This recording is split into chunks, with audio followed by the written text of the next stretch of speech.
Okay, to the messenger of the assembly in Sardis, write, He who has the seven spirits of Elohim and the seven stars. Did anyone notice that this is the second time he uses that phrase, the seven stars? He uses that particular phrase in chapter 2, verse 1. He who holds the seven stars in his right hand. Remember, we know who those seven stars are. The seven stars are the seven pastors, the seven shepherds of the flock. They're in his hand. And I just think it's awesome, or not awesome, it's a peculiar thing that if these seven stars are in his hand, he's not communicating with them directly in that fashion, right? So that's wild. So when you got some pastor that says, "Oh, the Lord showed me red flag," or "the Lord spoke to me," red flag, because that's not the way he did it here. It's just a red flag. Not saying that it's wrong or right. It's just a red flag. Hold up, wait a minute. So the Lord came to you and showed you this. Yeah. All right. He who has the seven spirits of Elohim and the seven stars says this: I know your works, that you have a name, that you are alive, but you are dead. Wake up, strengthen what remains and is about to die. For I have not found your works complete before Elohim. Remember then how you have received and heard, and watch and repent. If then you do not wake up, I will come upon you as a thief. You will not know at all what hour I come upon you. Nevertheless, you have a few names in Sardis who have not defiled their garments. They will walk with me in white because they are worthy. He who overcomes will be dressed in white robes. I will by no means blot out his name from the book of life, but I will confess his name before my Father and before his messengers. So we have these guys in Sardis. Perhaps there's some of them that have denied Yeshua before men and probably lived according that this is speculation. I'm just saying possibly because remember in the church prior, it was a big deal. Let's see. Those of you who have not you hold fast to my name. Two churches in front of that, the church of Pergamos. You hold fast to my name and did not deny belief in me. Well, perhaps that is what these guys have done. Uh, Zach, did you have something on that? Yeah, I did. Yeah, I did. Sorry, guys. I'm next week it'll be better, but my audio is just kind of silly right now. So two things. Uh, one, I don't have this in here, but if you go to chapter 10 in the book of John, I want you to read something and I want you to kind of think about this, right? He says in verse 28, right? I'm going to start back, but 28 and 29 is where I want you. In 25, it said, Yeshua answered them, I have told you, and you do not believe. The works that I do in my Father's name, they bear witness concerning me. But you do not believe because you are not of my sheep. As I said to you, my sheep hear my voice. I know them, and they follow me. Make note of that because we're going to read something in Thessalonians that's going to give us a little hint. But here you go, 28. And I give them everlasting life, and they will by no means ever perish, and no one will snatch them out of my hand. My Father, who has given them to me, is greater than all, and no one is able to snatch them out of my Father's hand. For I and my Father are one. And then they begin to pick up stones to kill him. So here to the assembly of Sardis, he says the seven stars, which are in his hand. So this version of Revelation is showing we know the seven stars, who they are, and they're in his hand. So it's kind of cool and interesting thing. Here we have him in John saying, my sheep hear me and they know my voice, and they're in my hand, and none is able to snatch from my hand. And here we have this warning, right? He's saying, I know your works, I know who you are, but you need to wake up, strengthen what remains, for I have not found your works complete for the Father. It says, remember how you received and heard, watch and repent. Then, if you do not wake up, then if, remember the words, if you do not wake up, I will come upon you as a thief, and you will not know in what hour I will come. Oh, so if I'm awake, he will not come as a thief, and I will know the hour in which he will come. But if I am asleep and caught lacking, then it will come upon me like a thief. I've heard so many people, oh, his return is like a thief. We will not know the day, nor the hour, nor the time, nor the season, nor the month. Well, what does Paul have to say about this? Let's go to 1 Thessalonians chapter 5.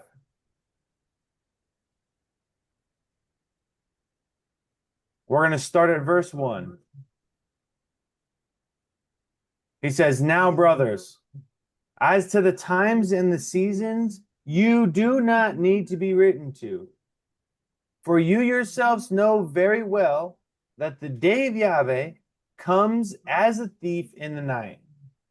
For when they say peace and safety, then sudden destruction comes upon them, as labor pains upon a pregnant woman, and they will not escape. Did he say we or us? He said they will not escape.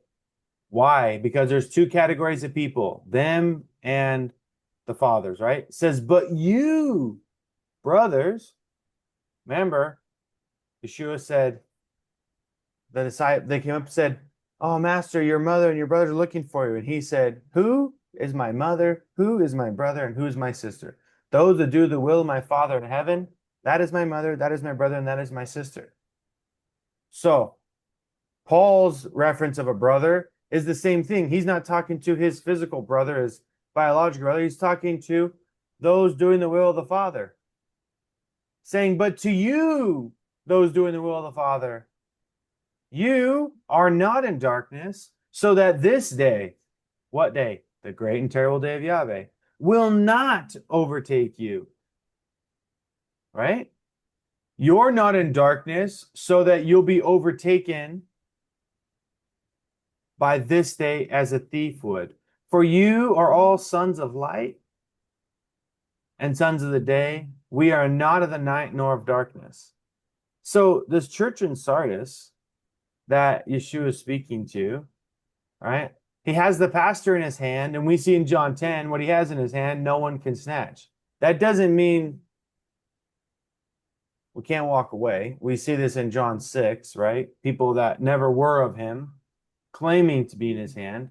But we see that he's in their hand, so there's no one that can snatch him.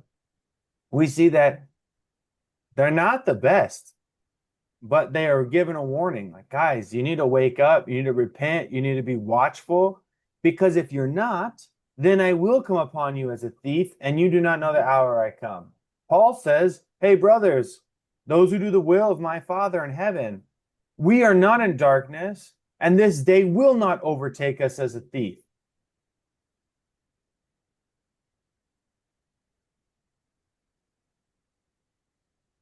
The modern Christian world,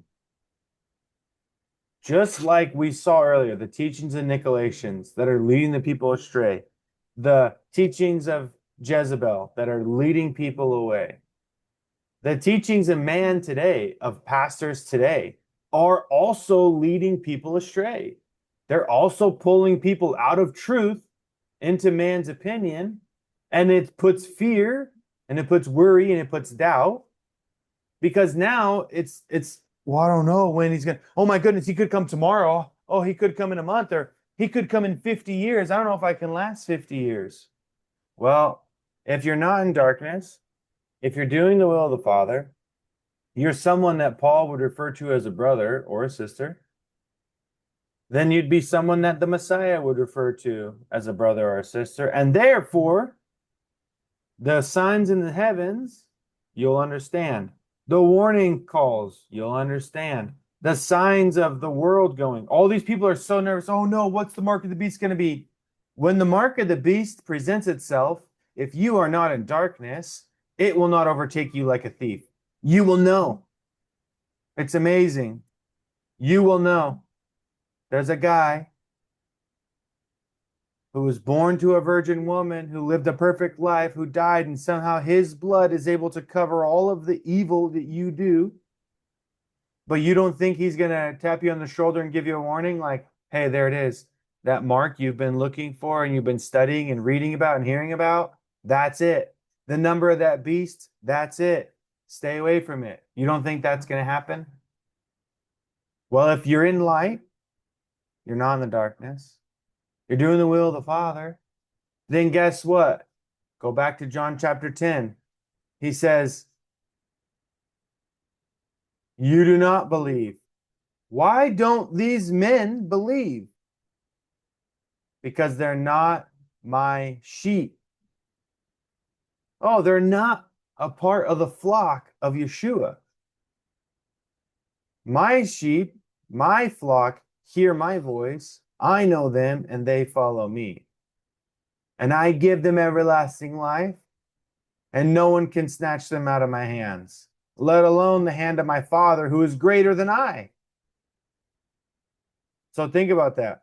When you're reading these revelation things and you're studying online, trying to figure out all this end times stuff, oh no, I want to be given white remnant. I do not want to be blotted out of the book of life. Okay, well, let's think about this. If we confess him before the people, then he, right here in verse 6 or verse 5, I will confess his name. He who overcomes will be dressed in white robes, and I will by no means blot out his name from the book of life, but I will confess his name or her name before my Father and before his messengers. So, this fear mongering that is insanely spread throughout all the churches, it doesn't pair with what we're reading, does it? Oh no, it's just gonna be like a thief. Like we're not even gonna know. I'm gonna be just like playing hockey, and all of a sudden I'm gonna be raptured up. I'm just gonna be sitting there watching a movie. I'm gonna be raptured up.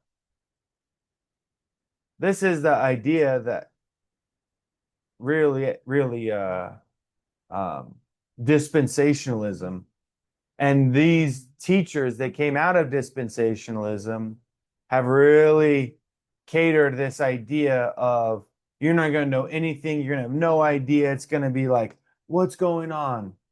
Well, Paul, Yeshua, John wrote to us, the Messiah told us that we shouldn't be concerned with these things and we shouldn't be fearful of these things because if we are his, then we don't have to worry about it.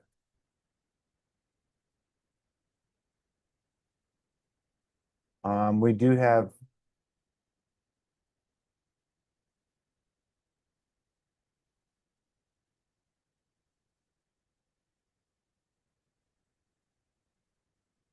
You want to read this? You want me to read this, Kenny?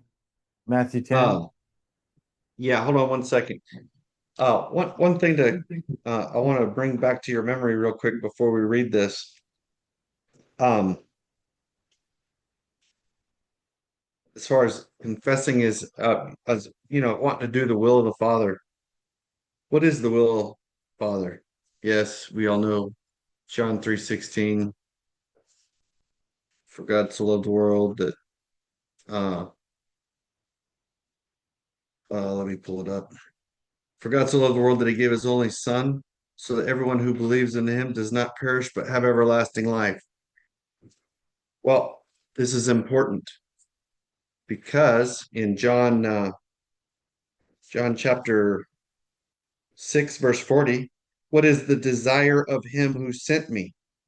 That everyone who sees the Son and believes in him possesses everlasting life, and I will raise him in the last day.